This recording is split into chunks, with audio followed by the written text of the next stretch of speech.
Hi, Betty. I'm answering a question here about why we have, what are the cases where it's okay to have kind of multiple translated versions of a product or service in a single language? Like there are 21 varieties of Spanish, different countries where Spanish is spoken, in Latin, Central America, and in Europe and all that. And let's say there are 20-ish varieties of Spanish, and each of those varieties has a different word or different words for different objects and things. And so, which do you choose when you do a translation? And then you get people editing it and saying, we want this language, we want this version in this country or something when you're doing a translation. So it's this whole thing of harmonization, standardization, universal Spanish, but I don't. But I've already made a video about universal Spanish and one about Middle Standard Arabic, so I don't want to repeat that.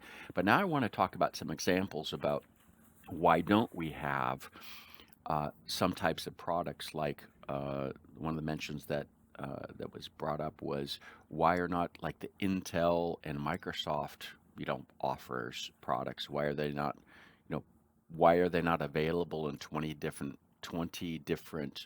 translated versions of Spanish, um, compared to like Hummer, the Hummer vehicle, which had, for what I recall, had 17 different versions in French of different web pages, different websites for Hummer in different countries. So I want to kind of give give a few examples of that and why I think it's good to do it and where it's not good to do it. To have these, the different translations and different local versions, local varieties, local regional varieties, local country varieties of a given language for products and services, or whatever you want to call these things. Okay, um, so so it's not good to be able to do this like Intel and Microsoft. The reason why is because the it would become a chaotic mess. It would just become way too difficult to kind of to follow across all the varieties of Spanish, because these are mass user, mass volume, high volume, mass user products, and it just becomes way too complicated to kind of segment that into countries and stuff. It would just be chaotic. It would just be completely chaotic, and they would lose their reputation.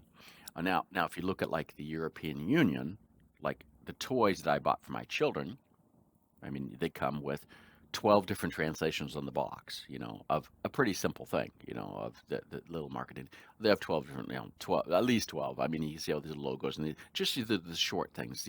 But those are things in different languages to cover a product that's going to be like a food or something. And just make sure, open up this and do that and be careful, something. And you do that in 12 different languages, 12 different languages, across Europe. That makes sense for that thing because you want one product to be sold in those 12 different countries. And that, but here we got the case of what if you got, the one product, but you're doing 12 different varieties of the same language, or 25 different varieties. Like I said, Microsoft and Intel, it doesn't make sense. And even to tell you the truth, like batteries and consumer electronics and those kinds of things, it wouldn't make sense. It just doesn't make sense. You want to harmonize that into one version. Like, okay, so Brazilian Portuguese and, you know, Iberian Portuguese, that makes sense because, there are just two main varieties and that's okay, and there are actually Portuguese speakers in Brazil than there are in Portugal. So, that makes sense. But for all those versions of Spanish, it would not make sense. It just doesn't make sense. Now, it does make sense, like I said, in the Hummer vehicle, where that is a niche, limited product, limited product.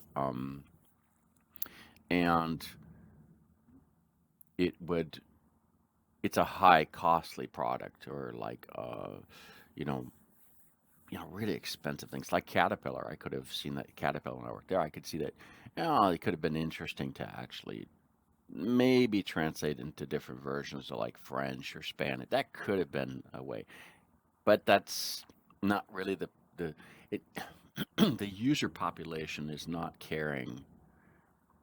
The user population driving those the yellow machines, I can tell you, they don't care. They just want to drive the machine and get their job done, okay?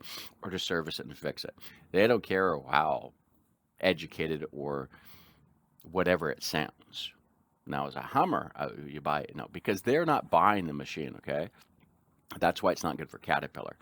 That's why it would not be a business case for Caterpillar, because the users, the people, the end users that are driving it are not the ones that bought it, okay? They're just, they're driving it. They're a driver. Um, but in the case of the Hummer, now the person that bought it is the ones that driving it, and they just spent a big pack of money to buy that vehicle that they want to. They're happy to be proud of to have, you know. So they're gonna want to. They want some custom, you know, high-end vehicles, high-end cars, kind of stuff. That makes sense, you know. That totally makes sense. It's this.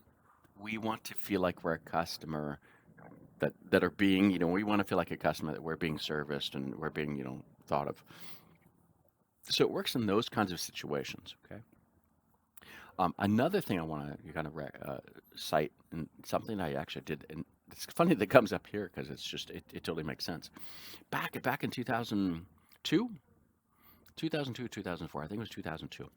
I actually wrote an article in Multilingual magazine about using the Bible.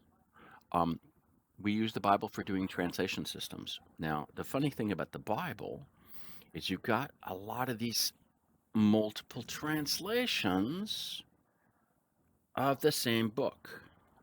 And I said that usually when you have translations, you don't. And I want to go into all the depths. I'm going to do another specific video just about this topic, but I just want to kind of highlight it because I'm going to use this to begin to do another video. I think it'd be cool.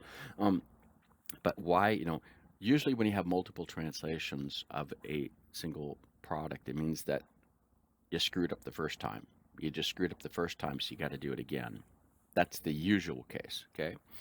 Or you had to make an adapted version for a different audience. Like you had a book that was written for adults. I don't want to call it the adult books, okay, because that's got another meaning. But a book that was for general, you know, adults and right. And then you make a child specific version of it, you know, children's specific version of it. Okay. Um, or something that's adapted for a specific reason. Okay, so that's usually the case where you have multiple translations, or you get everything like the Bible that actually there are different versions of translation because there are different ways to translate to have why the translation is more fluid or it's more literal. I mean, and is it you focus on the original language as written in and the way that the you want it because you want that the translation to come across as the same words because you want to actually focus on the original, or do you want to focus on the fluidity in the reading and the actual target?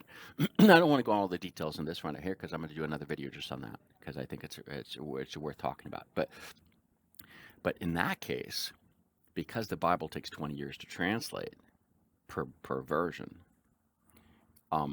there it's worth doing multiple versions because it's all the people are reading. People are reading it. You got the same thing. It's kind of like mass user mass. You know, kind of. It's the same thing, but there are different types of people that want to have different reading styles and how they want to read it and want to use it for. So it does have some meanings, and that's something that they're going to do. But so in that case, it's worth it to have these multiple varieties, okay? And here I'm talking about still two different things. The different versions of the translation of the Bible are still different than having different local, regional, country variants of translations. It's still a slightly different thing, but there's a parallel. There's a parallel, and the reason why you do it or why you wouldn't do it. Um, and so I think that's something to keep in mind. And you know, everything I've got sitting around me right now, I've got got a mouse pad, got a computer, I've got, you know, my headset, one language, you know, one variety of a language that in Spanish it would do, you know, or Arabic it would do, you know, it would be kind of, I mean, it would do. You just have to find the one that's going to cover everybody. But if I start thinking about, I don't know, maybe my iPhone, I'm not sure. I would have to think about it if the iPhone would be, you know, if it would be worth. I think the iPhone could be a case where maybe it might be interesting to because it costs a lot of money, you know, and it's not a cheap phone, and it might I haven't looked at, if they've localized, and when I say localized, when I'm saying localized here, I mean even more that you've made an adapted version per regional version of Spanish or French, and I don't think so. I think pretty much, it's French is French.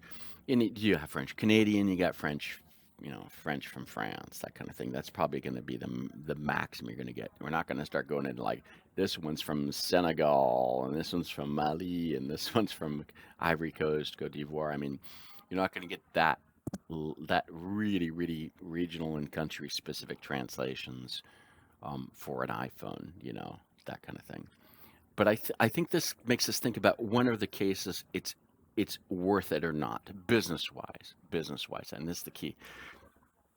And then the whole question what was brought up, and I think was really valid for that was brought up, Mario. I think you're the one that brought it up just off the top of my head of when you do have a translation or you're using a version of variety. I'm going to call them varieties. That's I call them, that's what they are. That's what we use them in kind of sociolinguistics to explain these different languages, versions.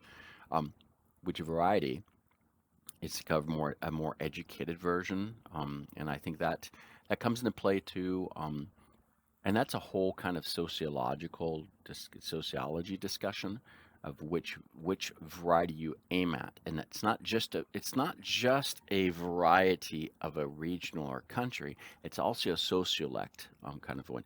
What educated versus I don't want to say less educated or uneducated because that means other things too, but you know what I mean? It's that formal kind of thing comes into play, and that's a sociolinguistic aspect and not just a pure language. So this is a fun topic, and I could do a whole series of videos just on this because this is like my background. This is what I did my master's, my doctoral work on, so I love it. So sociolinguistics. So I'm a linguist, I'm a phonetician and phonologist, but then when you get into sociolinguistics, you got me just plugged into something I love to share about and love to be able to dig into because I want to dig my teeth in that one. And so I'll do a few more videos on that. But hopefully this kind of answers a couple more questions. Again, my answers are my opinion, but kind of an educated opinion on it, having done a lot of this and seen a lot of it and seeing where it works and where it doesn't and where it's worth it, not worth it. And in a lot of business situations, I've worked in a lot. I've worked even in consumer electronics. So, I mean, worked in the high Caterpillar, high volume stuff and that kind of stuff. Consulted to like big companies that do very specific products and stuff, and worked at various companies doing niche stuff and other stuff that niche. And so in consumer electronics is like, hey, that's a thing, or all these mass products, mass user products that there's just no way you want to do so many versions. So I think that's my thoughts on it. And again, it's my thoughts, but yeah, take it and leave it, and it's good. It's all a debate, anyways, because there's no right answer. It's just you got to make a decision that's going to be good for your business, and if it flops your business, then it was not a good decision. That kind of thing. You took it was the wrong path. But you might take a path that's different than others for a reason, knowing that it's going to be helpful, good, and it might be not a one that others do. Making multiple translation versions of different varieties, and that might actually work because your approach and your timing and your target just worked. And for someone else, they might try it, and it might flop. So it kind of depends. So you gotta make what's appropriate for you. It's all about being appropriate or being not being appropriate.